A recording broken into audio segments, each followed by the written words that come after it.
I'm gonna get nervous and go, no sabo. It's not just like starting the video. Okay. All right. Thanks for joining us, Mrs. Clifton and Mr. Calderon. My guy. That's right. So this evening we're going to ask you some questions. We have audience members that want to ask you questions about our community and what you guys will offer and bring to the school board should you be elected. So let's start with introductions first. If you don't mind, introduce yourself and tell us why you're running for the school board. Hello, my name is Monica Clifton.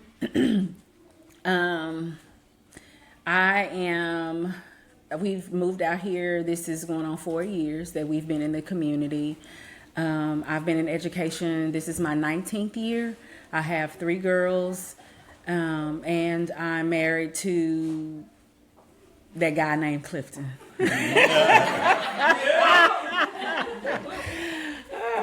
I am running for the school board because since moving out here and having my girls, as we were transitioning, we moved in the middle of the year, so I left them at their previous campus. And pulling them the next year and bringing them out here, being in the schools, I see a difference. And my experiences as a mom were not necessarily the most positive. So my position has always been that if I see a need, I want to jump in. That's my phrase for my house. That's how I talk to my girl. Everybody, let's jump in. Everybody have something to do. Let's go. And I don't want to be a part of the problem or the complainer or the one that can see the issues but not know how to fix them.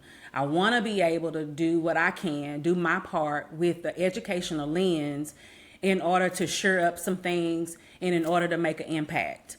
That is the reason why I want to run. There are many things that I could be doing with my time. My girls could be in other districts. I have two options. But my focus is not necessarily for my family, me and mine. That's never been who I am as an individual. I see my friends' kids. I see my neighbors' kids. Those kids matter to me. And parents don't always know how to get what their kids need. So I would like to take the position on the board in order to help not just my family and my kids, but everybody's kids. Because not that I know it all, but I have 19 years worth of experience that I'm pretty sure I can at least help. Mr. Calderon, go ahead. My name is Alfonso Calderon, and my wife's name is Erica Calderon, and we have 2 kids. My son graduated from community high school, and top 10%, by the way. Come on. And my daughter is currently a junior at the high school. And as a person who lives in the community, I feel invested. I feel the district and this city is growing tremendously. And I saw an opportunity to be able to contribute with my experience that I have over 24 years of educational experience, and I've worked in many different roles. I really feel like I could bring some value to the school board and to the community. As a school leader with all the experience that I have, I feel that I can bridge some relationships that will strengthen not only the district, but most importantly, it will trickle down to helping students achieve success. Because at the end of the day, with my coaching background, I believe that, being a team player, being able to contribute, being able to build a culture that will facilitate retaining teachers. There's one of the struggles that not only is community ISD facing, but as in the state of Texas, we have a lot of issues with hiring high quality teachers, and that's one of the things that we need to change in this district, because you can hire high quality teachers, but retaining them is the key. Mm-hmm. That's what's going to change the trajectory of our district. And I really feel that that it was like almost like a little bit of a calling for me, and so that's why I put my name in for this election.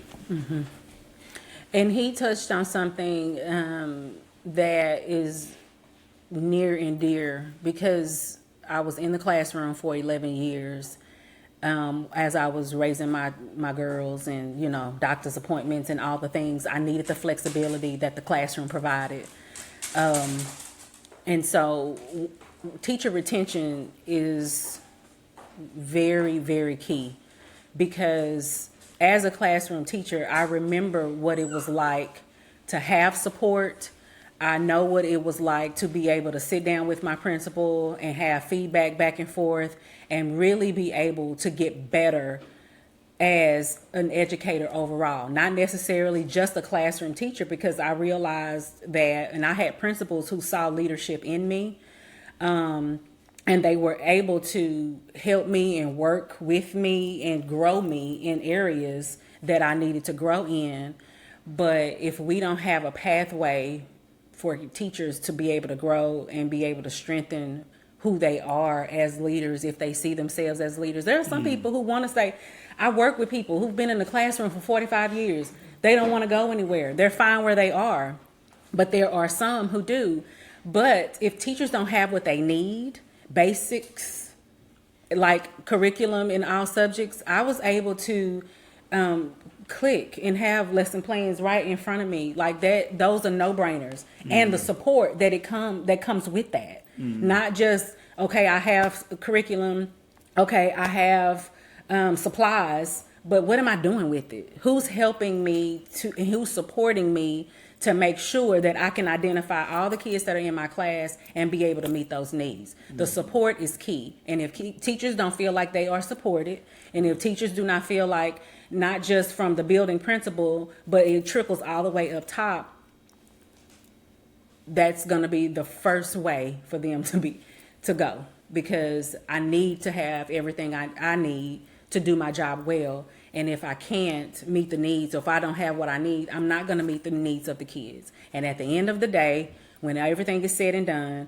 we have to be able to meet the needs of every kid that walks in every classroom. I think that's what, you, Ms. Clifton, and I bring to the table, is that we understand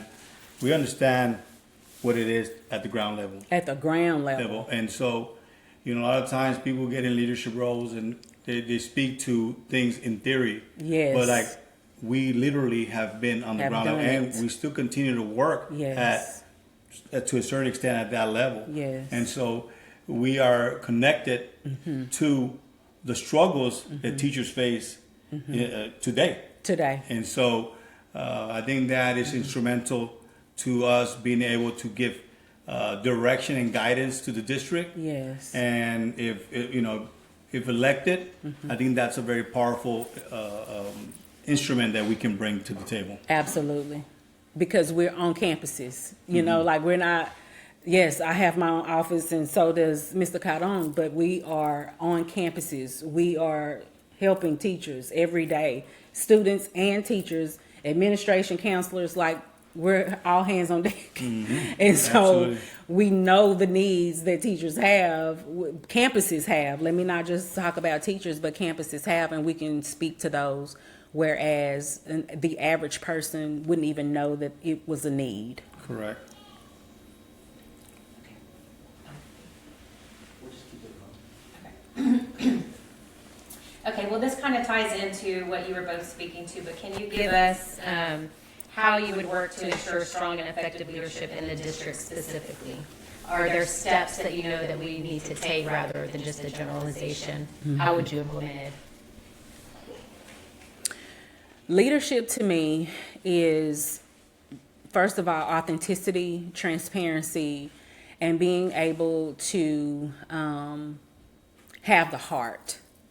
I think that when we don't have infrastructure in place and we're not having real conversations, it's one thing to always talk surface level, but to be able to be very specific in, okay, leadership is action. It's not just mere words. This is what we can do. This sounds great. What are the numbers saying?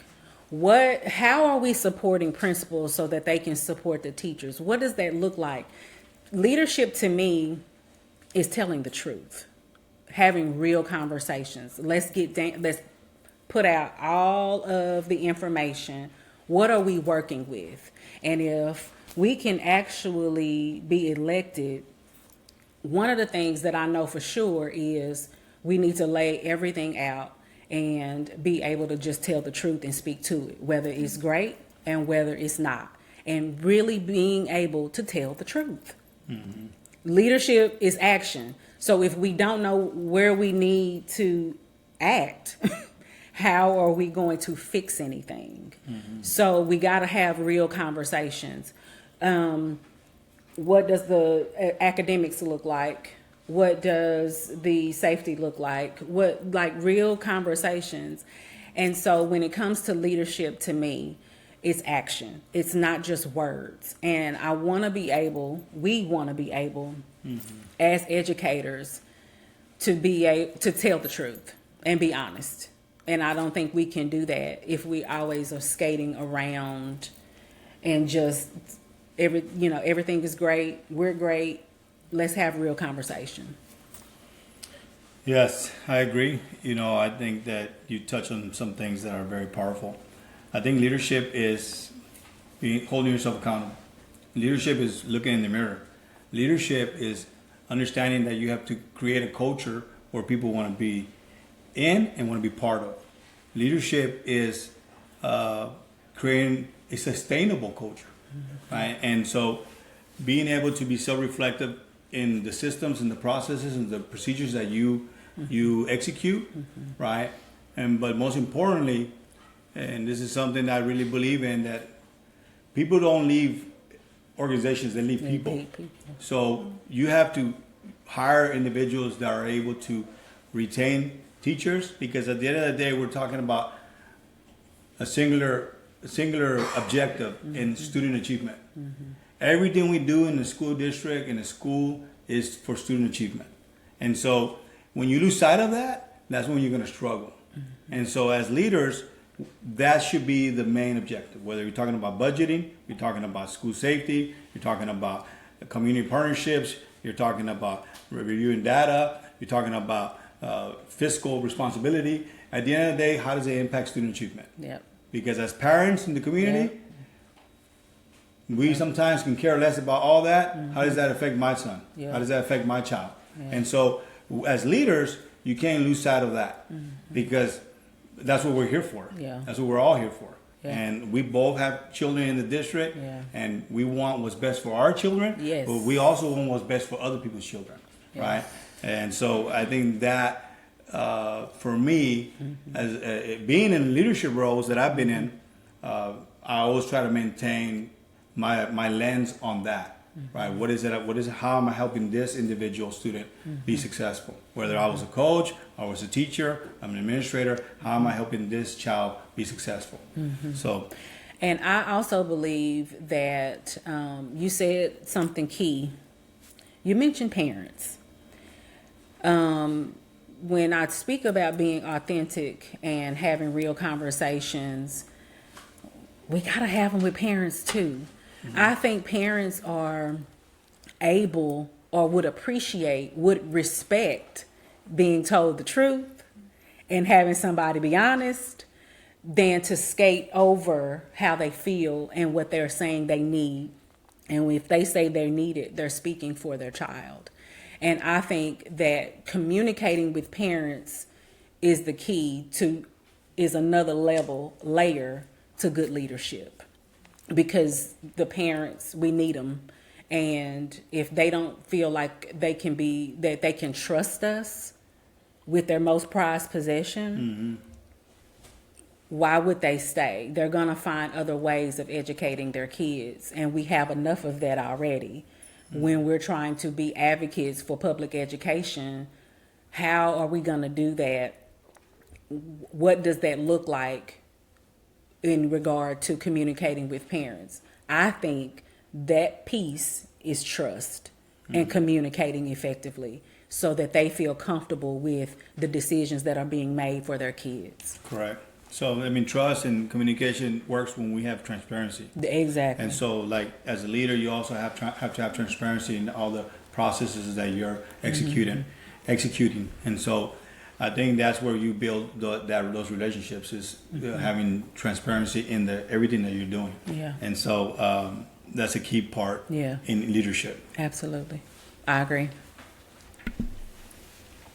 Okay, as experienced educators, what will be your guidance and recommendations to create and maintain a positive environment for teachers to succeed? Right off the bat, a positive environment is making teachers feel like they are valued. And again, that's not in word, that's in deed. Mere speaking, asking them how they're doing, caring more about them as a person, as an individual, means so much more than you just showing up to do a job. One of the things that I know for a fact, and it's an anecdote most educators know, kids learn from teachers they like. It's the same to me in regard to teaching. You're going to get the very best out of that teacher when they know as a leader you care about them as a person, period. If they do not feel, and to me, that's where the value starts. I care about you as a person, as an individual. I'm going to ask how your family is doing. I'm going to ask how your kids are doing. How's your cat? How's your dog? How's everybody? How's your health? Knowing you have an issue. That says a lot. The smallest of things, a good morning, a how are you, goes a very long way. If we know that for the kid, it's the same for the teacher. That's where the value starts. That's where showing them, creating a positive environment. To me, that means so much. When I would have my super come by my classroom and just say, hey, why are you here? But, but it meant something for my principal to ask. When I had babies, I got a little onesie for my baby. When I had whatever baby I had. I have so many I can't keep up. But we got a little onesie with my school logo on it. Just things like that. It says that you care, but we can't skate over the individual. You said some very important things, and I feel like there was 3 things that came to mind when you were speaking, Ms. Clifton. You have to build an environment where people feel safe, right? So, and that's important for many reasons, for teachers, for students, for administrators on campus, because that's where growth really happens, when people feel safe. And you have to create an environment where people can be vulnerable, right? There it is. Because you have to take risks. Vulnerability. In anything you do in life, whether you're achieving high academics, you're trying to be successful in a sport, you're trying to create an organization that's going to be successful, there's got to be some shared vulnerability there. And then the other thing is establish purpose. And so it trickles down from top to the bottom. Establish purpose. Everybody has to have a unified vision. Everybody has to be working towards a common goal, right? There has to be clarity in the objectives. You have to be consistently communicating with individuals, and you have to be coaching people, because at the end of the day, also you have to give opportunities for people to have some hope. Whether, like, I know you mentioned about teachers some teachers love teaching, and that's their passion, that's their calling. They want to be in the classroom, but that doesn't mean that those teachers don't want to grow, they don't want to be challenged, and that they don't want to be given opportunities to better themselves. Okay, so, but you have to be strategic, you have to be intentional, and you have to build those relationships, because again, we go back to one of the most valuable resources that we have in our school are the people themselves. Yes. So if we consistently lose teachers, Yes. right, then you're not going to build any consistency. You're not going to build a culture, a network of individuals that are going to be able to sustain our organization. And trust me when I tell you this, like, if you look across the board in Texas, everybody's struggling to hire high qualified teachers, right? Everybody. And what that means is like teachers that are fully certified to come in and teach tomorrow, right? And so that is a struggle across the board. And so when we do hire those teachers here in community, we cannot afford to lose them. We have to be able to find a way to retain them, right? And again, I go back to the three things that I really strongly believe is you have to build an environment that people feel safe. You have to build an environment where people are vulnerable and willing to grow. And then third, you have to establish purpose. You have to. And if you do those three things, then your culture is going to be moving in the right direction, and we're going to be able to retain the teachers that we hire that are highly qualified. And again, it's going to impact who? Our kids, our students, right? So, I just want to share that. Yeah. So if the goal is to retain teachers, pumping them up, you said something key, coaching. We got to work with what we have because we know we can't just go and hire 50 more. Like we are in a teacher shortage. We cannot afford to just say, okay, well, bye. You're not qualified. You can't, you don't. We have to coach them up. So the responsibility goes back to the campus leadership. What are we doing to coach the teacher up in order for them to get better? And again, how are the principals going to coach teachers if they themselves don't have the coaching they need to be better principals, Correct. be better campus leaders overall? It's a trickle effect. And so we've got to be able to meet at the ground level with the teacher, but it trickles up and it trickles right back down. And so Correct. those teachers need the coaching. And so a lot of, I guess, the frustration of them leaving is not having everything that they need at the end of the day. And one of the last things I want to add is like the support, like you mentioned, right? Providing teachers the support and resources. But I think, and this is something that I know that where I currently work, we do a great job of this, is maintaining accountability. How right? about so that? I really believe like they marry each other. Yes. Accountability and support go hand in hand. Hand in hand. You know, all throughout my years, I've always I've held this dearly. Like I tell people, I'm going to support you, but I'm also going to hold you accountable. Yes. Right. And we have to have systems where we follow through and we check. So it has to be a check and balances. Right. And I think it trickles down from top That to is bottom. so true. And the campus leaders have to be able to support their teachers, but they have to hold them accountable. But people have to hold those campus leaders accountable as well. Is that's the only way we're going to make sure that we're all stay vertically aligned and that Yes. we're all moving in the same direction. Yes. Love it. Ditto. Okay, I think we're gonna go to, would you like to ask your questions? Okay, I'll move so you can come on in.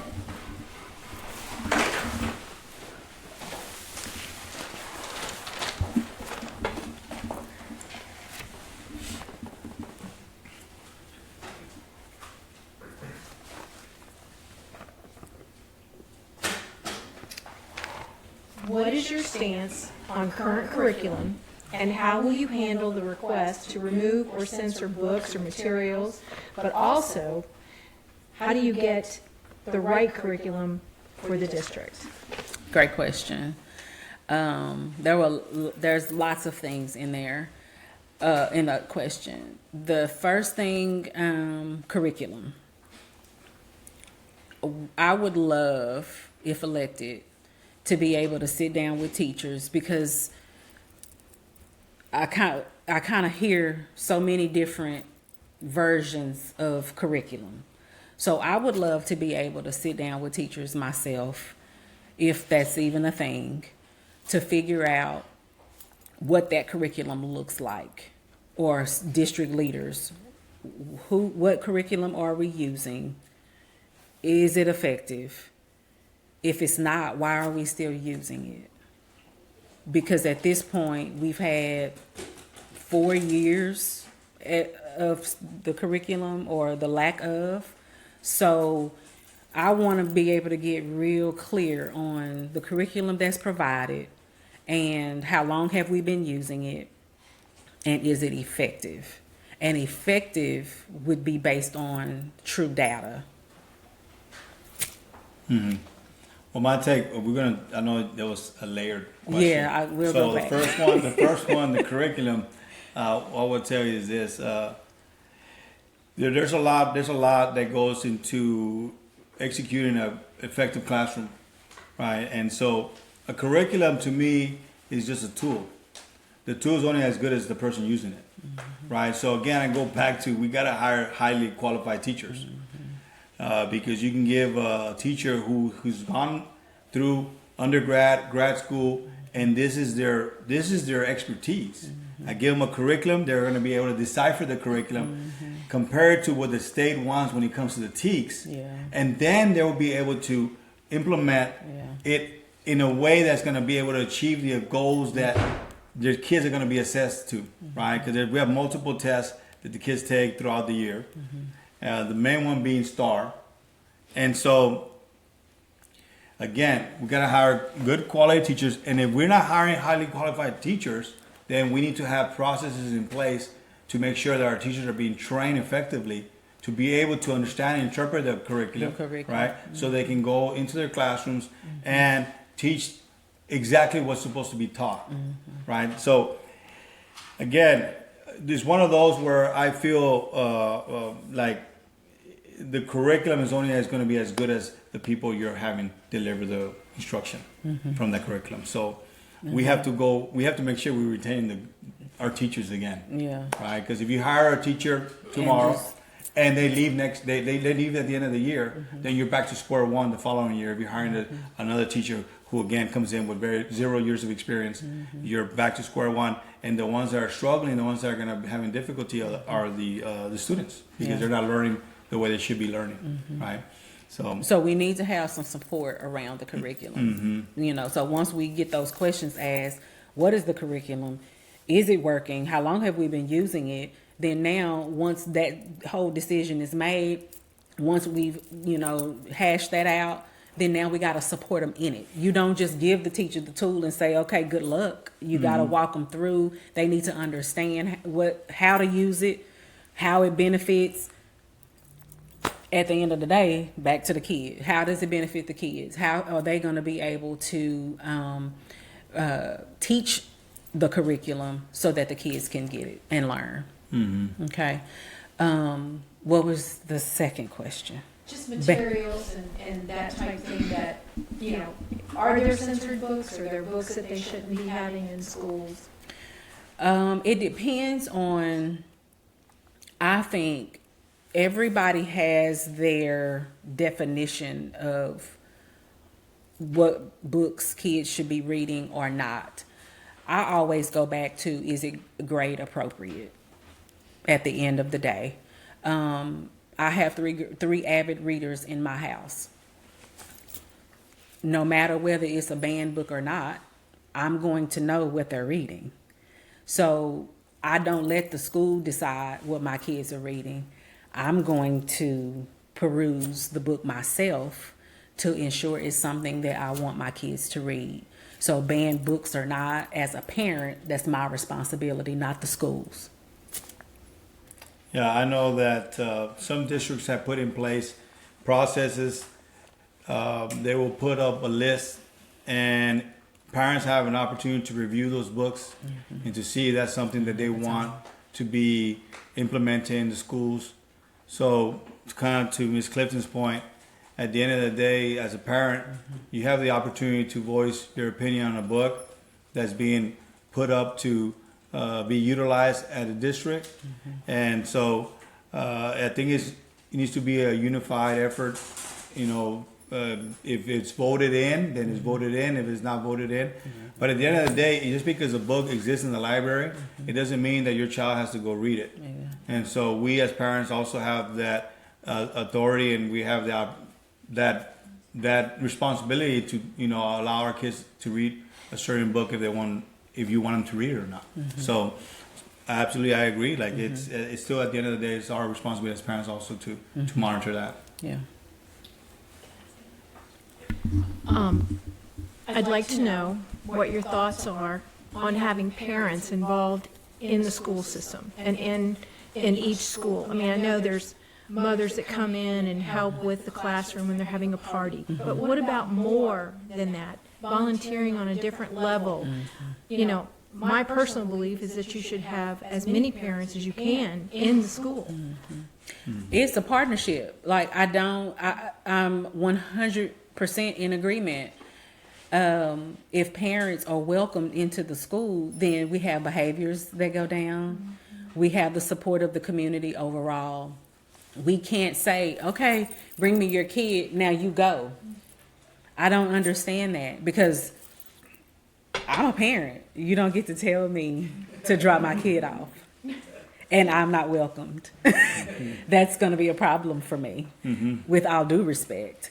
And so I would love for the parents to have more of a voice, to have more of a presence, because when kids see that there is a partnership between their teacher and their parent, all of a sudden behaviors no longer exist, because the kids know that the parent and the teacher or the school are on the same page. When you have that partnership, it's not just one responsibility, one person has a responsibility, then now they go home, now they're yours, but it takes all of us.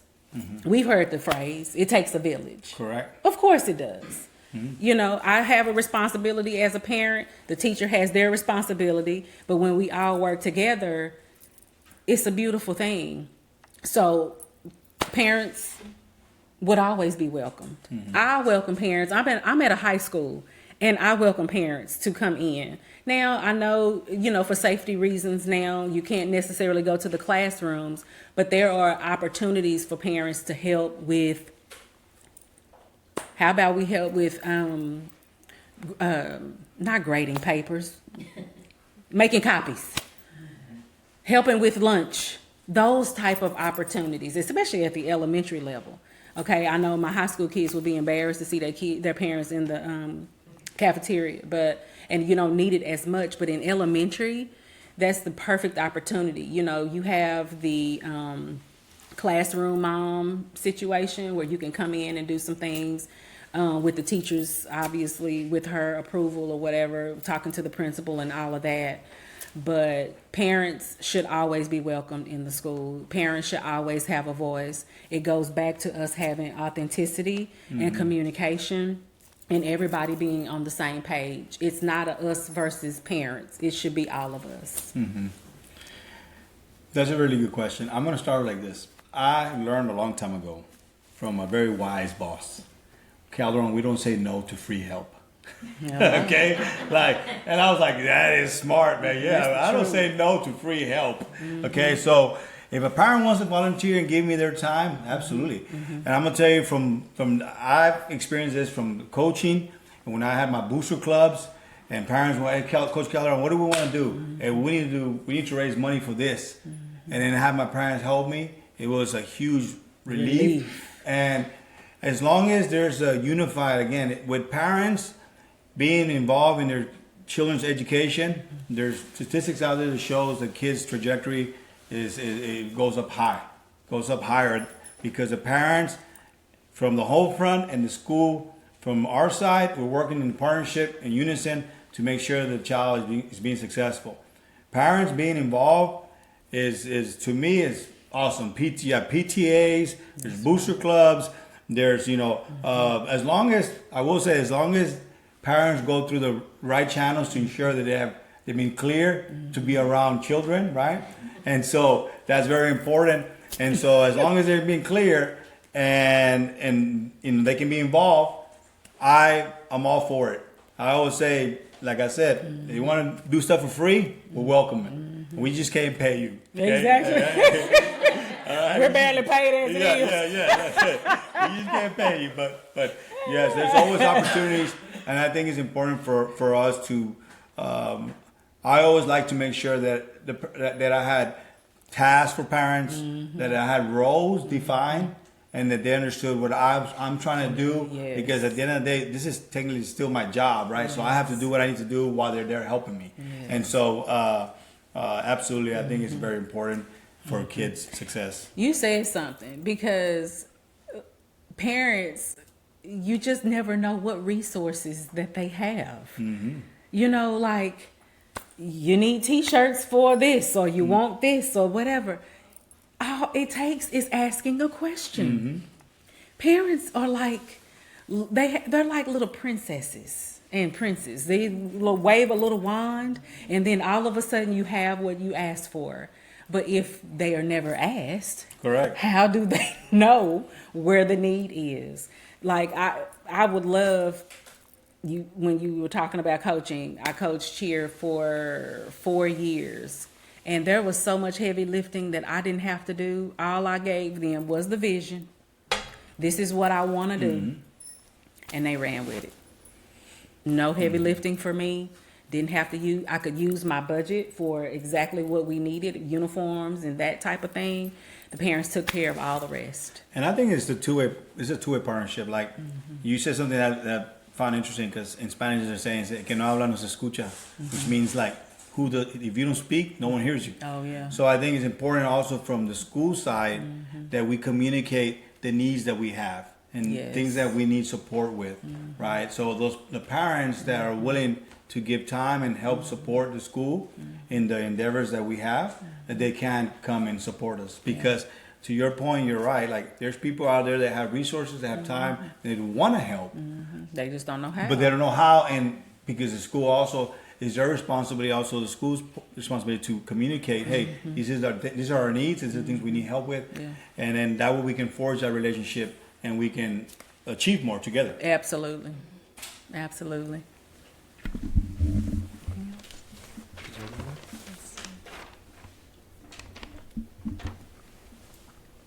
How would you handle disagreements with other board members or the superintendent? Great question. I think if we all come to the table as adults and our goal is to meet the needs of the kids, disagreements would be lessened. They're gonna happen. Let's be real. There's always more than one way to get a job done. But when disagreements happen, I think it's vital. This is pulling on my counselor hat. We affirm how people feel or what they're bringing to the table. And once everybody is able to do that, then we say, as a team, as a whole, how are we going to get to this point from here? And if we're all able and have the freedom and the vulnerability that it takes to be honest, tell the truth, and explain our perspective, then we're able to pull on each other. Everybody has a say. When it's just one person or a few, then that's where I think the unity isn't there. But if we always remember that the kids are the reason why we're here, then the disagreements become lessened, because if that's the goal, then we don't have a lot of time to go back and forth about what's not working, what's not going to work. The kid is the goal. How are we going to get there? Also, I believe that it takes data. If we have the proof of how and why this will work instead of theory and this is what I think and feel versus this is what is proven, this is backed by data, this is backed by statistics. There's not a whole lot of talking that has to happen because the proof is in the pudding. So again, I apologize, but I'm going to lean into some of my experiences as a coach. So I used to have, when I was a head football coach at a high school, I used to tell my coaches, we check our egos and our pride at the door when we walk into this field house. Okay? Because we're not going to accomplish anything if that walks into this door. And so I say that because if I'm a school board member, if I'm elected to the school board, I'm not representing myself, I'm representing a community. And I'm representing the people that have elected me and entrusted me with the responsibility of speaking on behalf of all the children, of them as parents. And so it's not about me. Okay, I'm there entrusted to make a good decision for everybody. Right? So disagreements occur when we forget that. Disagreements occur when there's no established purpose, a vision, right? That has to be communicated by the leader of that district. The leader of the district is the superintendent. The school board, the body works there in collaboration with the superintendent to make decisions that are best for the children in that district, right? So we're there as representatives for the community, right? That's right. And so if we lose sight of that, then the disagreements are gonna hinder us Yeah. from being able to achieve the goal that we were elected to do, which is educate and help our students be successful. That's it.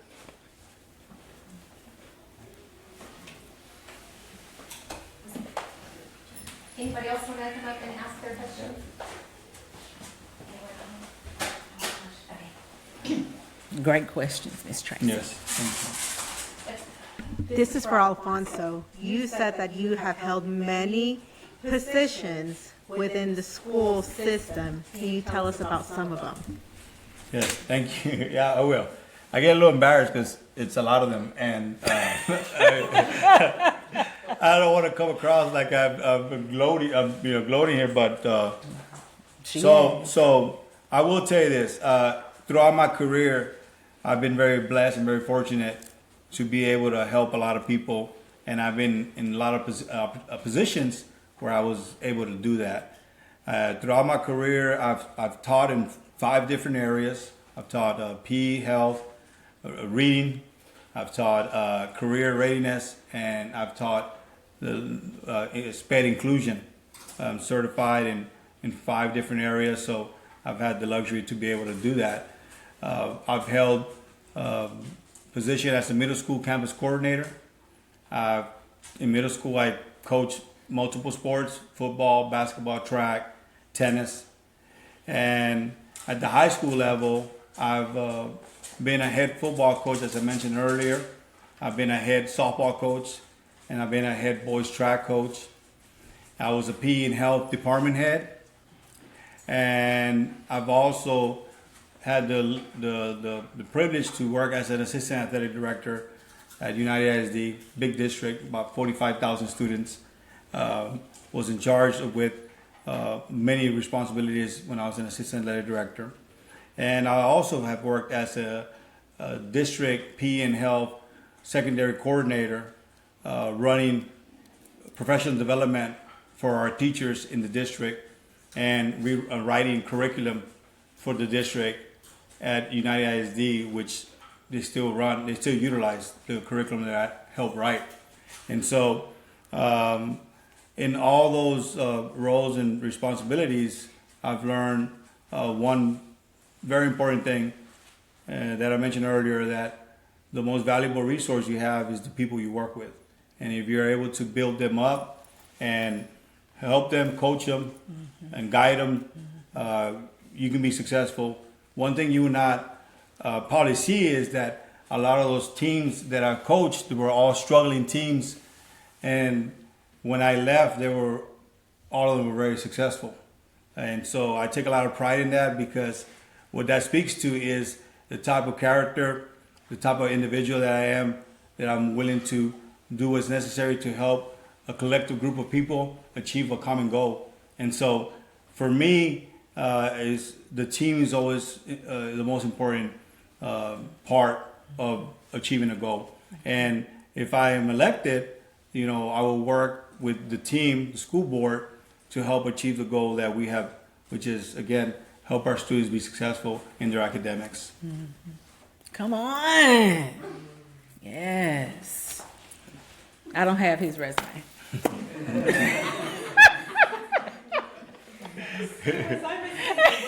And I did forget to mention that I'm currently an administrator.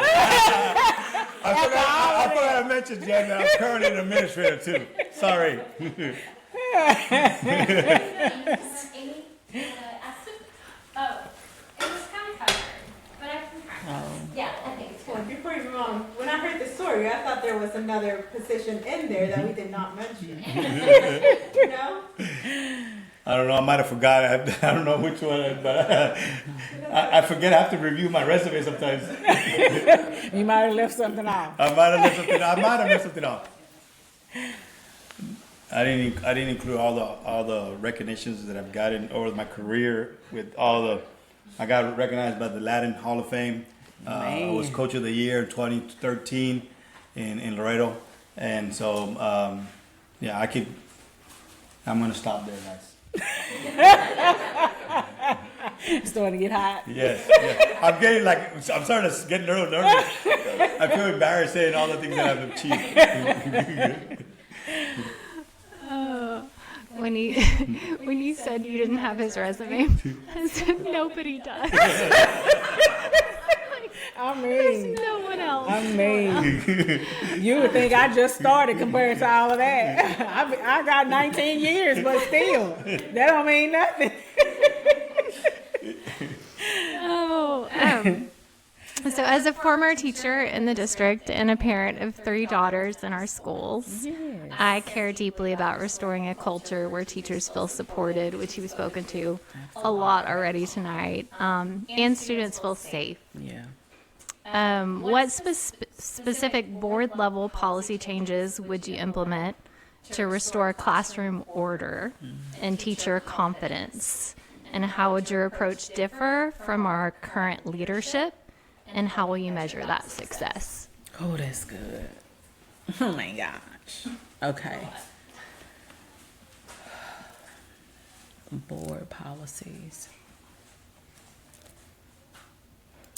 Well, I'm not sure. This is us being here, my kids being in this district 3 years. I don't hear a lot of SEL, social emotional. I don't hear a lot of that happening. And I feel like kids need to be taught when it comes to being around other kids at large. We need to be able to speak to and teach how to get along with everyone, no matter how different they are, no matter their learning disability, no matter their physical disability. And that is supposed to be taught in the classroom. And if elected, it's important to me. I'm not sure of the language or how from the board perspective, but I am definitely going to be a component for social emotional health. We've got to be able to teach kids how to be nice and considerate. That also is supposed to be looking like counselors having guidance lessons at the elementary level. If we can catch them early and teaching these things, I know in my daughter's previous campuses, the counselors were providing guidance lessons all the time about getting along with friends and all the things. If we're teaching that early and we're building up on it every year, by the time our kids get to middle school and high school, it's supposed to be a regular thing. And we're also doing things overall as a campus that's speaking to social emotional as well.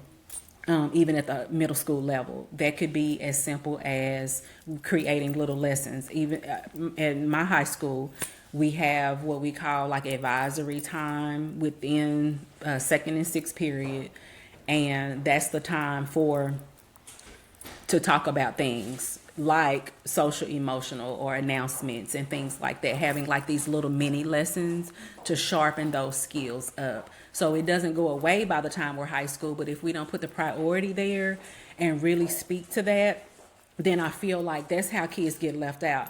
I have 3 girls in the district as well, and at some point they all have come home talking about issues, situations with other kids that were left unaddressed. They have. That's just me being honest and transparent. And I had to go to the next level to talk to the administrator and to do all of these different things, when to me that shouldn't be on the parent to do, because it should have been nipped, it should have been taken care of. The kids should be learning those things, those basic things from the get-go. So I think that's where I would start, is trying to find language or find a way of making sure that we have social emotional health talks from the board perspective as much as I could on the campuses. so that nobody feels left out. And I feel like as well, another layer to that is the teachers being able, that's another way to connect with the kids in the class. If the teachers are leading up these little mini lessons, the counselors are providing, once they do a guidance lesson, they have maybe like follow-up little talks and things like that. I do know that the kids have circle time. That's as far as it goes. I don't think there's real language, there's real understanding about just more than, well, give me a bright side to your weekend. That's not really speaking to how to embrace everybody in the classroom. I would want to take that to another level. And so I know that there are ways of the teachers being able to lead that charge, secondary to the counselors, and then teachers being able to speak to things. This is how we talk to friends. This is how we do this. And it's embedded in who they are, how they teach every day, being able to have the conversation and mediate and things like that. So that's what I would want to see. And I don't think that stops at the elementary level. It can continue to go all the way up. Did I answer that question? Was it another layer to it? Yeah. Okay, Can well, read, you can go. you read it again? I'm sorry. Yeah, because it was Layers. layers. It was Okay, layers. I'm not crazy. It was a lot. This is what happens with a former educator. Sorry, I know. I mean, I came prepared. Sorry, my phone keeps trying to force me to fix it. Update. Okay, so first of all, I completely agree with everything you said, and I think that training our teachers to really become kind of classroom counselors. Yeah. I mean, that's really where we are. Yes, right? it is. So loved everything that you said. So I said, what specific board level policy changes would you implement to restore classroom order and teacher confidence? And then how would that approach differ from the current leadership? And then how can you measure that success? So hit on, I know that's a lot, so hit on any of those that spoke to you. Ditto. Nah, just kidding. I kid. No, I think it's important, like, whenever there's change, this is what I've learned, whenever there's change, and if we were to be elected, there's going to be change. And people are always apprehensive, and people get nervous, like, oh, we're going to, what if, this doesn't work out? What if it gets worse? Sometimes we want to lean to the familiar because we feel like that's our safest bet. But, change is good, because what you do is you bring sometimes a different lens. And I'm going to use another expression. I have a lot of sayings, guys. I was a coach for a long time. So I used to I always said to my coaches, they don't get rid of the kids. They get rid of the coaches, right? And when I say that, this is what I mean. Like, there's a formula for success. We got to find it, right? I'm hesitant to come in and say, we got to change all these policies. Again, we go back to the previous question, right? You got to come here, you're a piece that's going to add value to the whole thing. We got to be reflective. We got to evaluate. There's a lot of good things that community ISD does, right? The bones of the structure of the community is there. The strength is with the people. The strength is with the teachers, with the parents, with the community, the partnerships. That's where the strength lies, right? Because at the end of the day, the individuals executing are only as good as the support we're giving them, right? So, again, the most important thing is coming in and having an open mind, looking at what's working, what's not working. But to answer your question is, we got to get down to go down to the ground level and provide the support to the teachers so that the way they can execute their jobs to the fullest. That is really and truly the job of the people above, the school board, the superintendent, the administrators. Is for us to support our teachers so they can do the job, which is helping teachers be successful. But absolutely, SELs, but making sure the teachers have a plan every day and they're executing that plan every day, and then that they have other resources on campus available for them so that they can reach out whenever they get stuck, right? Because that's the biggest thing. Who do you turn to when you're struggling with a student? Who do you turn to when you're struggling with executing a lesson in the class, right? And this is where your PLCs are important. This is where your mentoring is important. This is where your coaching is important. So again, I would be hesitant early on to do any drastic changes, because I think a smart leader comes in and evaluates and sees where all the strengths lie, and then sees where the needs are, and you address those needs. So in coming in and blindly just changing things, that's not. I've been successful, and that's not the way I've been successful in my career. Yeah, me either. We gotta play it safe to begin with. Not play it safe. That's not the right terminology. We gotta assess. Be intentional. And be intentional. Be Absolutely. intentional.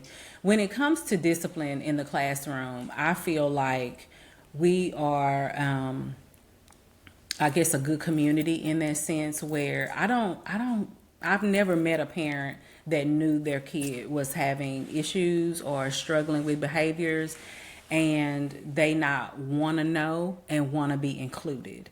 So to me, the discipline should be layered. The moment that a behavior is being exuded, that's the perfect opportunity to pull that parent in. Let's have a conversation. It's just as simple as that. Well, I think what happens a lot of times, people get frustrated when they see a lot of potential, right?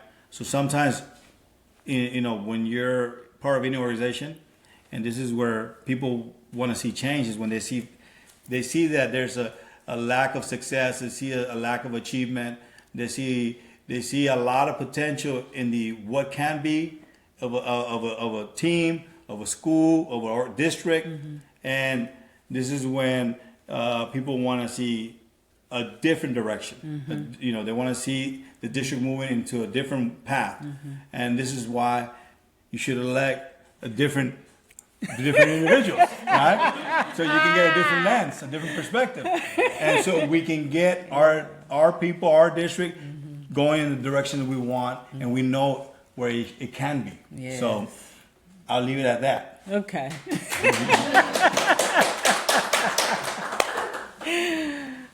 Oh, goodness. Okay. I think that, okay.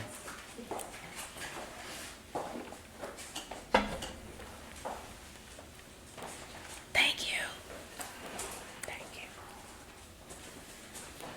Great question. Since the majority of our district is Hispanic, ¿cómo puede el distrito aprovechar los programas deportivos para que sean una influencia positiva en nuestros estudiantes? I wish I understood that.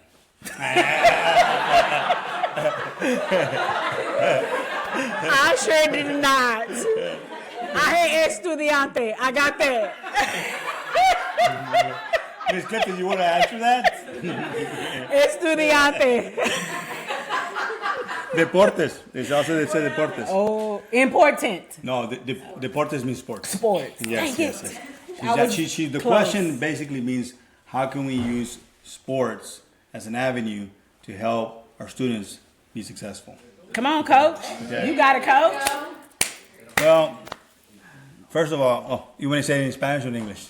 Well, first of all, I'm going to say I'm a little biased because, as a coach, I feel that it's a powerful tool to be able to utilize sports as a way to motivate and keep kids engaged and encouraged, and it can help them strive for excellence and in the classroom and outside of the classroom. So sports transforms, sports changes lives, sports saves lives. Absolutely. And so, Absolutely. I think it's instrumental in that you hire the right coaches, because hiring the right coaches can literally transform a school. Absolutely. I've seen coaches transform campuses because they're able to transform a football program. They're able to transform a softball program. For sure. Pointing at myself. I'm just kidding. No. Did it. Did it. All right. So it's is 100%. It's important because it gives the school an injection of positivity, encouragement, and kids can lead on that. So Absolutely. But to answer that question in Spanish, I would say that es muy importante poder motivar a los estudiantes que participen en deportes, porque es una manera de poder apoyar a un estudiante que tenga éxito en sus estudios y que pueda mejorarse en su vida. Los deportes ayudan a los estudiantes a salirse de muchas situaciones que son difíciles. Yo sé cómo, y quiero decir esto, yo como joven, yo me creí en un barrio humilde. Mis padres eran inmigrantes, era una persona pobre, y los deportes a mí me ayudó a enfocarme en mis estudios. Los deportes me ayudó a mí a mejorarme como una persona y me salvó. Yo sinceramente creo que los deportes pueden salvar las vidas de nuestros estudiantes, y yo quiero pedir a los padres que, y si sus hijos no están involucrados en deportes, se deben de meter y que participen, porque les puede ayudar mucho a ellos a tener éxito en las escuelas. El deporte como entrenador, yo creo que el deporte es una cosa que se puede usar para ayudar a los estudiantes que no nomás tengan éxito en high school, pero en la secundaria, pero pueden tener éxito, les puede ayudar para que tengan ganen esa motivación para seguir adelante como yo pude. Entonces, sí, los deportes es algo que es muy importante para nuestros estudiantes, y que se metan más estudiantes de los hispanos en fútbol americano también, no más fútbol mexicano. Es importante, porque sí. Sí.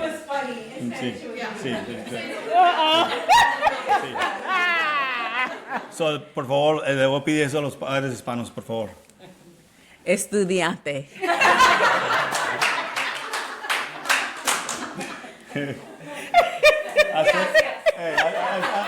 Me llamo Mario.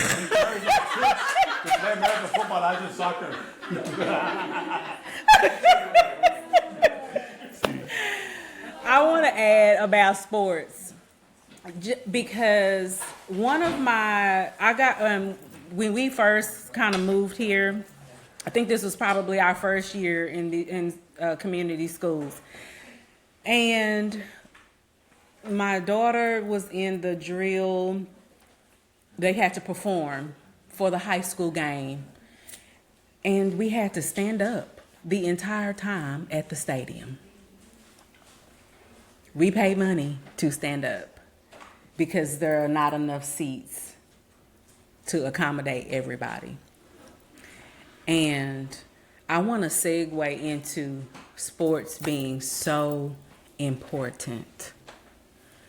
I was talking to another parent about this same thing. I want us to be able to understand how important the sports are for the kids, but it's just as important for the community. And when we have the proper equipment, the best facilities, I shouldn't have to go to other districts to see it smaller than us. P.S. They have state-of-the-art facilities, and they're smaller than community. When we have the best of the best, we're going to attract the best students. When we attract families who have high-quality athletes, guess what that puts us? That puts us in a position for these kids to graduate and say, or make it big and say, I came from community ISD. But we're not going to be able to attract high-quality athletes if we have poor facilities. We don't have the proper equipment. The kids don't have everything they need. We have to have state-of-the-art. How are we going to get state-of-the-art equipment and facilities?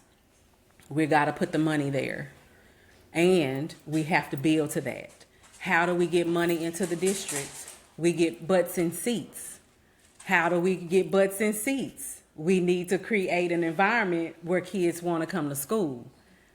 It all trickles. It all makes sense. It all works together. Mm-hmm. We want the best of the best coming to Community ISD. We're not going to get that if we don't give people something to look and say, oh my God, my soccer athlete will be able to play on this field. My baseball field, their baseball fields are state of the art. They have this, they have that. This is what helps build the community. This is how sports, the football team winning, soccer winning, tennis winning, all of these sports operating at a high level, winning, doing their best, creating the environment where the community wants to come. The community comes, we're getting money. We're getting money to put back into our facilities and to build facilities. Like, it all works. It all works. It helps the kids, obviously. We want to talk about those at-risk kids, those kids that are on the borderline of not, wanting to finish school or having the pull to want to be at school. Put sports in front of them. Let them, they're good at something, whether that's sports, whether that's the drama club, whether that's whatever. We got to get them connected. And when we get them connected, they're somewhere where they want to be. We are going to get the funding because we have butts in seats, because we have kids coming. And then we all have somewhere to sit at the football games. And we are rallying around our community to the point where other people want to be here, not trying to run away from community. All right. We want to create the climate that we are all about each other. And we can't do that if we're not unified. And sports is a great unifier because that's one way where we're all working as a team for sure.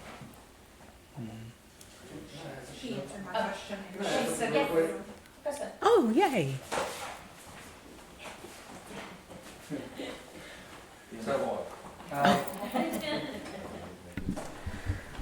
So I hear your answers on sports, right? So community is also a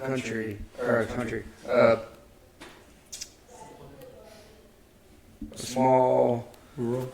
small city. Thank you. So not only is sports important, Yeah, but your FFA, it is. your smaller things, right?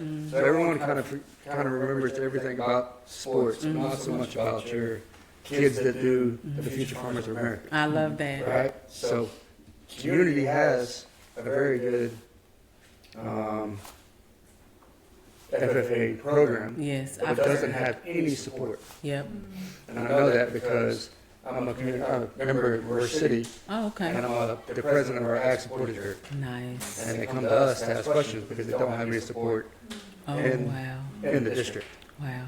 So as new members coming to the board, how do you not just help sports to participate? How do you grow the community with the FFA kids from elementary to high All school? the way up. Thank you so much for that question because, So what I heard is that he's gonna help us. all right, yeah. We already have an in-house person. Yes. Yes. Free help. Free help. Free help. Free help. I'm so glad you brought that up because I believe we just got a new ag barn. Is that correct? I'm pretty sure. See, I've heard a little bit. Is it built? It's still, almost. So one of the things that's easy, what we have to do is be able to communicate and be able to let those kids know that that's even a possibility. I do know my elementary kids go to the high school, and they're introduced to it there. What is that little program called? Where they go to the high school. The rodeo, yes, the rodeo. That's how they are introduced to it. I see a few pictures every now and then, but what I would like to do is to see it be more of a thing. It's not big enough to me. And so I would love to be able to create and rally around those kids because I feel like they're just as important as sports. Yeah. And we're being able to hit all the kids. all kids are not going to be connected to sports. So I believe that it's very important that we find out what kids are interested in, do it early, and have a pathway. So I'm high school, and that's what the state is requiring. Every kid has to have a pathway. I still feel like they're too early to really, really know. However, being able to be introduced to different opportunities early is an advantage. And so the ag department at the Career Rodeo, that's a great way. But what I would want to see would be the community rallying around that program a whole lot more, and it being able to blossom. And so I do understand where we are, and I don't want to take away from the fact that we're in a city, rural city, because that is still important. If we're putting money behind the barn, then we need to be able to rally around those kids and grow the program. I do believe that that's important. I think it's important to try to and absolutely I agree with you. I think that's important. But to answer your question a little bit, I think it's important that we maintain a wide lens, right? Because it's very easy to look at the things that we like, right? So if I like a red color, I always see red, right? So I was a football coach, so all I see is football, right? Well, that changed completely for me when I became a head softball coach, because then I started seeing sometimes if we're not careful, there's inequalities with how we run girls sports and we run boys sports. It's the same thing with other clubs and organizations in the school, right? So when you're in a leadership role, you have to widen your lens. You have to make sure that you're tapping into everybody's potential and interest, right? So we can motivate the entire student body. But also it's important that the leadership that you select for those organizations are very important. This is why I wish we would, just as important as people make it a big deal when you want to hire a football coach, they're like, well, who are we going to hire for the football coach, right? We need to do that for everybody, every organization, because those are your biggest promoters. The person that you hire for that role is going to be your biggest promoter. So if you hire somebody who has a passion, who wants to grow the program, who wants to encourage kids and doesn't have a mindset of, oh, I'm only going to carry 20 kids, because that's easy for me. I don't need to worry about 20 kids. And I say that because I've seen that happen where you hire individuals and they only want to have a certain number of kids. That's true. And then we might have like parents questioning, well, why we only have 30 kids or 20 kids in that program? Well, we put probably the wrong individual in charge of that program, right? And so those kind of decisions are important when we're in our role, superintendent, campus administrators. It's very important that you really filter those applicants, people that you want to put in those important positions, because that can change the dynamics of a campus. If you hire, I call them kid magnets, people that attract kids to their programs. Those are the type of individuals you want to attract or you want to hire, so that way you can, because that person needs to be the biggest advocate for those programs. Because again, I go to the saying that's earlier, the one that doesn't speak, no one hears. So if I'm in charge of our organization and I know my needs, but I'm not voicing them up, the people on top don't know how to help you, right? I can only help you if you tell me this is what you need. I'm going to be able to see and evaluate, but you're the person in the organization, right? You're the one running it. It's a two-way street. The communication is a two-way street. I might ask, but I need you to tell me what you need so we can build the program. In a program like FFA, it's important that the person that's there, that we're communicating. We're looking at them. We're noticing everybody. Absolutely. Or there's a two-way communication there that needs to be happening, so we can make sure that a program like that is not overlooked. Yes, and I would even take it another step by creating an avenue. Obviously, that would be on the teacher to do, but getting the kids exposed. And when they get exposure, like through the stock shows and things like that, then now, once again, we're bringing positive highlight to what Community ISD is doing. And when we do that, then now we're getting people to want to come and see what's going on. Oh my God, I didn't know they had an ag program. Oh my goodness. That's what we want. But it takes exposure and getting the kids out there. The stock shows, we got to go every year. It is not an option. We got to go see the animals at the stock show. And I love the fact that every year we go, we see kids that are with the animals. Look at what we're exposing them to.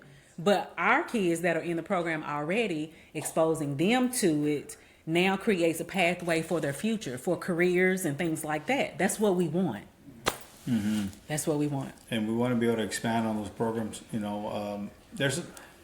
At a high school level, it should be a little bit of everything for everyone. Absolutely. You talk about like even UIL, you have UIL theater, one act play.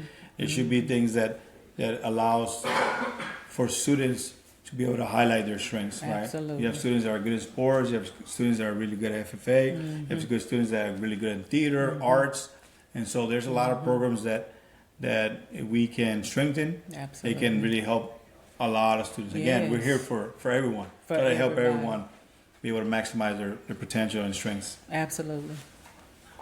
Okay, good. You have one? Oh, I'm sorry. Go ahead. So Hi. I grew up in a small town in East Texas, and when we first moved here, we were excited for the prospect of what community could be, Yes. and then we quickly lost that excitement after some key disappointments. One of the things that I recall from my small town going to high school and things like that was like in our honors history class, our instructor that led that class, just sitting around one day, just like throwing ideas off the wall, was like, we were like, hey, my friends at this other school district that's way bigger than ours, they're going to Europe for honors history. Why don't we do things like that? And he said, why don't we? And we're like, well, we're a small school. Is that something we could even do? And we took it all the way to the school board. They approved it, encouraged it. We, did fundraisers and raised money, and we did. We went that summer to Europe for 2 weeks. And for me, coming from a small town, that was something that changed my life. Like, I still fall back on memories and things that I learned from that. So I'm asking, is that something that you see as something that could be the future in community ISD, where we are taking our kids out of this small town and like showing them the world and what could be beyond sports, and agriculture and everything else, to just say like, hey, the world is there for you and it's available. Okay. Can I? Yeah, go ahead. I was gonna say this. I'm gonna kind of like start with this. So right now I'm currently working on my doctorate, and my dissertation is studying teacher retention in rural districts. For a long time, I've always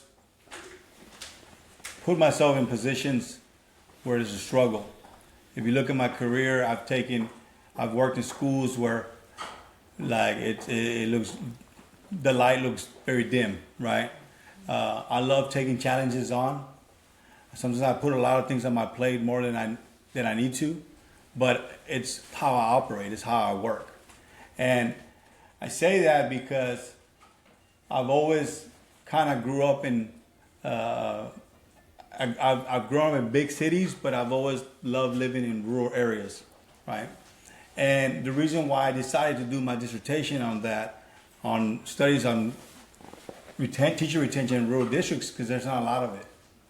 And so always looking at things like, I always see myself as like the underdog, and I always root for the underdog. And I always put myself in positions to help the underdog. Is another reason why I decided to run for the school board, because I feel like there needs to be somebody that helps the underdog, right? And so to answer your question, yes, absolutely, right? It goes back to trying to understand the needs of the community, and then having somebody to champion those individuals so they can reach their potential and be successful, right? And if elected, you have a person that's always going to be championed for the underdog. And if you look at my career, I've literally lived that and helped those organizations be successful. And so I don't come to Community ISD saying or making promises. You just got to look at my track record, and you'll see that this is the type of individual you're getting. And so we want to do what's best for those students in community ISD. If I'm a part of any organization, I'm always going to try to do what's best for the people I'm servicing. And anybody that's ever worked with me will tell you that is 100% true. Mr. Calderon, he's going to do what's best for kids. He's going to do what's best for his organization. And if that requires me sleeping 3 hours a night, I will literally sleep 3 hours a night. And those are the people that know me know that I actually do that. So, you know, if that's something that can impact a kid's life forever, like it did yours, absolutely, we're going to help those make that a dream become a reality. Yeah, they have already. I know one of the band directors partnered with the high school, and they did go somewhere this year. So I think it's something new that they're trying to start. But this year, I believe they included the middle schoolers. They opened it up. I want to say, I'm not going to guess where they went. I don't remember what I did yesterday. So I'm not sure. But I know they went somewhere.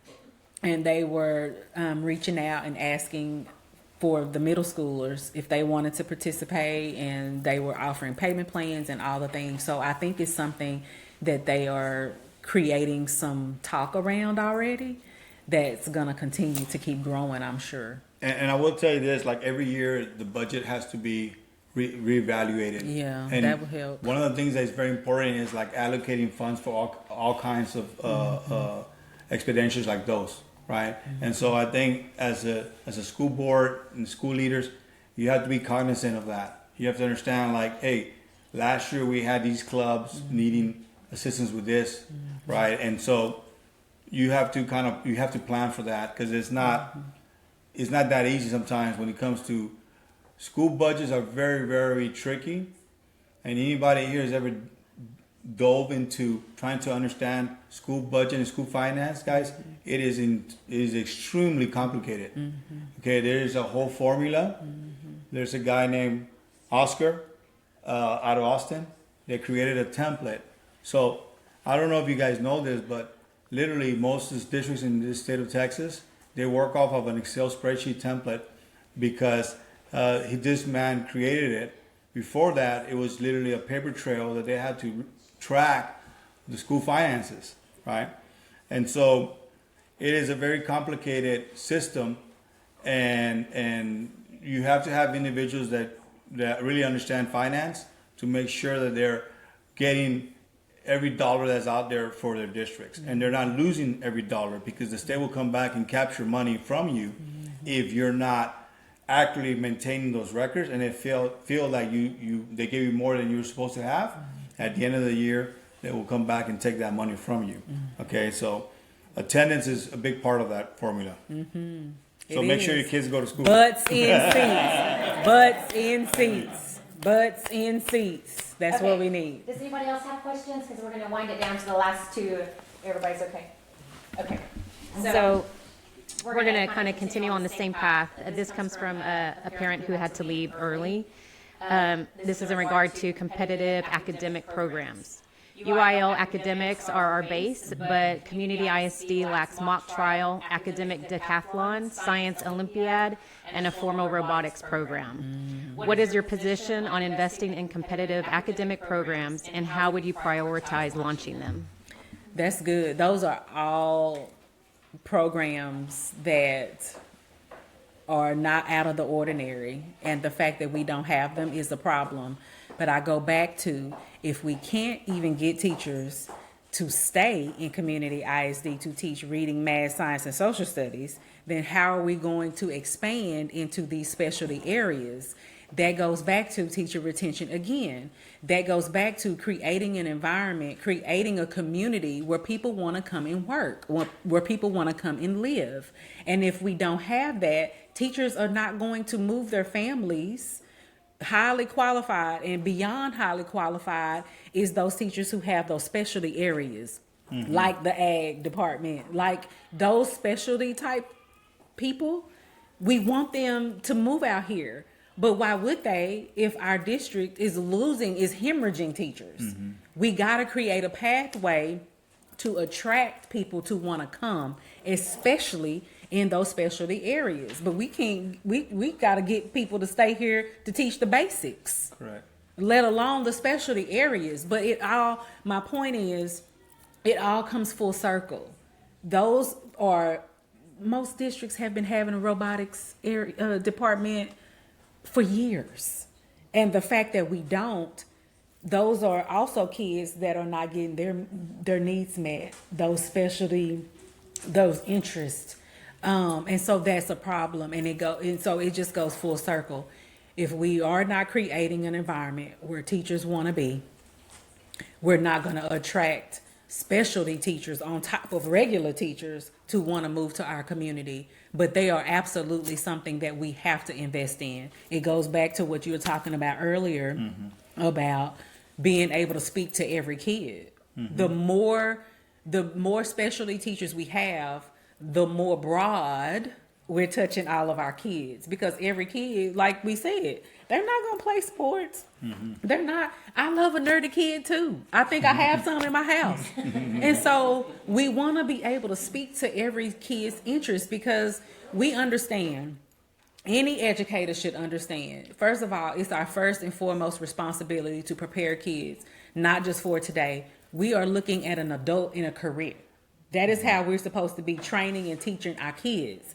So things are not the way they used to be back when we were in high school. We got to keep up with what's going on. Correct. Right now, we have high schoolers that think that they're going to be influencers. I mean, really? But the reality is, we have to be keeping up with the way the world is working and the jobs that we used to, well, you're going to be a lawyer and a teacher. They make more money than we do, Alfonso. I know. It don't take a lot to make more than we do. But what I'm saying is, the traditional jobs are not As enticing. They're not. And we have to be able to keep up with that. And we can't if we do not attract those teachers who can have those specialties where we are being able to speak to and teach all the kids who have those interests. And I think you bring up a lot of valid points, and I will take that question into a different realm. I will say this: it's also important to understand that economically, the way our country is right now, in the way we're struggling budget-wise, and not just, I'm sure not just community, the entire state of Texas, a lot of districts are struggling financially. So, you also have to be realistic, and as a parent, we have to think logically. Like, we want sometimes programs, but we don't think about the logistics. And I'll give you an example. When I was a coach in Laredo, we would travel because we were small. We were a 4-team district, and we have to have other teams in our district. And UIL will align you with the schools that they think that you should be aligned with. And sometimes it's very difficult to get out of that alignment. You're gonna have to really state your case with Austin, and for them to change the alignment. And I say that only because we used to travel to Del Rio, and it was 3.5 hour drive one way. And so we play our football game, we finish the game, the kids shower, we get food, we start driving back to Laredo at 10:30. We would get back to Laredo at 2:30 in the morning. So you as parents have to be mindful of the logistics of where they're competing, who they're competing against, because I don't know about y'all, but there were some parents that didn't want to be at 3 in the morning having to go pick up their child from school. And then they got to turn around and go back to school the next day if it was a Wednesday or Thursday. So if your child's competing in a competition for robotics, and the only schools that have the robotics programs are 3-4 hours away, then you have to think about those things. So it's not to discourage bringing programs, but anytime we bring programs, we have to look at everything. We cannot just look at, okay, we want this. Okay, we want this is great, but we gotta be we have to be open to seeing it from all different angles. What's it gonna cost? Who's gonna run it? That's true. Who are we gonna hire? And who are they gonna be competing against? Where are they gonna travel to? What is that gonna cost me as a parent? And what's it gonna cost the district to have that program? So,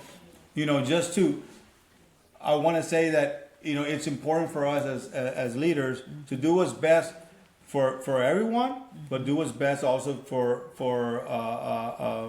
you know, for the community, for parents, for everybody, because in my experience, sometimes, you know, those alignments, schools that you're competing against, it can be tough on everybody, especially also the employees, because they got to turn around. I was getting home at 3, 4 in the morning, and I had to turn around and be at work back at 7:30 in the morning. So luckily, I'm used to sleeping 3 hours, so I was okay. Okay, but some of my colleagues were not as good. Not me. Okay? So, so I say that. So just we have to be evaluating things, you know, with an open mind and really thinking about all the different angles of what the impact of any program that we bring into our district is going to have. Last question. As a board trustee, what would be your number one priority? Can I answer this one? Please. My number one priority is student safety, and it is always going to be that, because every parent, including myself, when I sent my daughter to the high school, I wanted her to come back in one piece. Okay, so student safety, I believe every parent wants. So that's number one priority. And the second priority for me is for our children, my daughter, to have success academically. Yeah. Right. And so those are two priorities that always stick out for me, because those are the most important. I want my child to be safe. Yeah. I think every parent wants that. Yeah. And then we want our child to have a good academic experience through school. Absolutely. And that ties back to safety, right?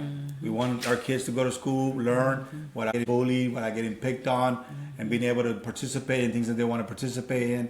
Again, while being safe. Yep. So those are the two priorities for me. And I say that as a parent, I say that as a school leader, I say that as a community member, I say that I would say that as a school board member if elected. Those were my top two. And I've had the honor of speaking to some parents, and I know for a fact, I'm going to be transparent, there are parents who have 8th graders right now who do not. They're having a hard time sending their kids to the high school. That is a problem. And if we do not do something to address and sure up safety, there are going to be more kids that are leaving this district. That is a problem. So that has to be and remain our number one priority if elected as Board of Trustees, with a very close second being academics. Yes, because safety honestly transfers over to and impacts everybody. Everybody. Because even you want everything. teachers want need to. They want to feel be safe too. Correct. You know, they shouldn't be worried about coming to school and getting assaulted. You know what I mean? Like shouldn't happen. And if teachers are worried about their own personal well-being, how good are they going to be instructing classes? They won't. They will not.